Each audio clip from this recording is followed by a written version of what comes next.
એમનો છોકરો માથા ભારે ઈસમ છે. બરાબર.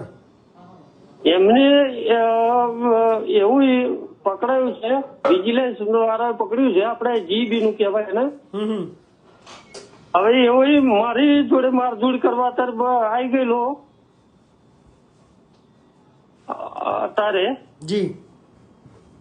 હવે એ માથા ભારે માણસ છે, પેલો ઈસમ બનેલો છે ને પેલા બી પૂરેલો જ છે. બરાબર. હવે સર મારે ફરિયાદ કરવી હોય તો શું કરવું પડે? તમારું નજીક પોલીસ સ્ટેશન કયું છે? ડેસર લાગે છે સાહેબ. Desar police station. હા. તાલુકો સાવલી. તાલુકો. તમે જે વ્યક્તિ સાથે વાત કરી રહ્યા છો એમને તમારા કોલ ગંભીર સમસ્યા છે, ગંભીર બાબત છે આ કોલમાં. કરીને લાઈન પર રહો. આપ જે વ્યક્તિ સે બાત આપણે આ ભાઈને સામેથી ફોન કરીએ, કદાચ એમનો ફોન દબાઈ ગયો છે અને બહુ ગભરાયેલા છે, બહુ ડરેલા વ્યક્તિ છે, પણ આપણે ત્યાં એમને સામેથી ફોન કરીએ કારણ કે એમને ઘણી મોટી તકલીફ હોય એવું લાગી રહ્યું છે. દ્વારા ડાયલ કરવામાં આવેલ નંબર.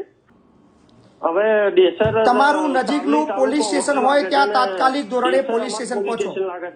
તમારું જે નજદીક પોલીસ સ્ટેશન લાગતું હોય ત્યાં તાત્કાલિક ધોરણે પોલીસ સ્ટેશને પહોંચો. એમને ફોન કરી અથવા 100 નંબર પર ફોન કરો. જો વધારે જોખમ જેવું લાગતું હોય તો 100 નંબર અત્યારે ડાયલ કરો.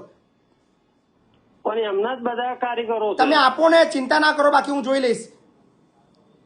તમારું સાવલી પોલીસ સ્ટેશન હશે, ડેસર હશે, જે હશે ત્યાં જરૂર પડે ત્યાં હું ફોન કરીશ, ટેન્શન ના લેશો.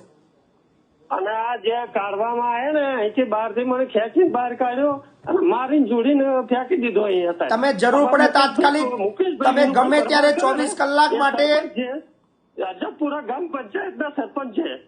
તમે 100 નંબર પર ગમે ત્યારે ફોન કરી શકો છો. આ સાહેબ ફોન નહીં લાગતો. તમે ટ્રાય કરો, 2-4 વાર ટ્રાય કરો, ફોન અચૂક લાગશે. આ સાહેબ પેલા બી મેં ટ્રાય કરી ચુક્યો છું. આ તો 12:30 વાગ્યાની ઘટના છે બનેલી. તમે અત્યારે તાત્કાલિક ધોરણે તમે સમય બગાડ્યા વગર પોલીસ સ્ટેશન પહોંચો અને એમને એવું કહેજો કે મહિપતસિંહ ચૌહાણ સાહેબ સાથે મારી વાત થઈ છે અને એમને મને પોલીસ સ્ટેશન મોકલ્યો છે, મારી સાથે આવી ઘટના બની છે, એવી ફરિયાદ આપો તમે. મેં કુટલેકર છે. બીજી વાત સાહેબ એવું કે એના ઘરનું લાઇટ બિલ ડાયરેક્ટ કરેલું હતું, લાઇટ, અને વિજિલન્સ વાળા જે આપણે આપતા હોય પેલા આપણે ચોરી વિભાગના સાહેબો, એમનું લાઇટ બિલ પકડ્યું છે. એવા એવું કે છે કે પકડાયું કે તો હું સાહેબ કઈથી પકડાવું? મારા જોડે નંબર જ નહીં. ચિંતા ના કરશો, તમે ફરિયાદ આપો. તમને જો કોઈ બી થતું હોય ફરિયાદ આપો, પોલીસ ફરિયાદ આપો, ગભરાશો નહીં. બરાબર? ઓકે સાહેબ.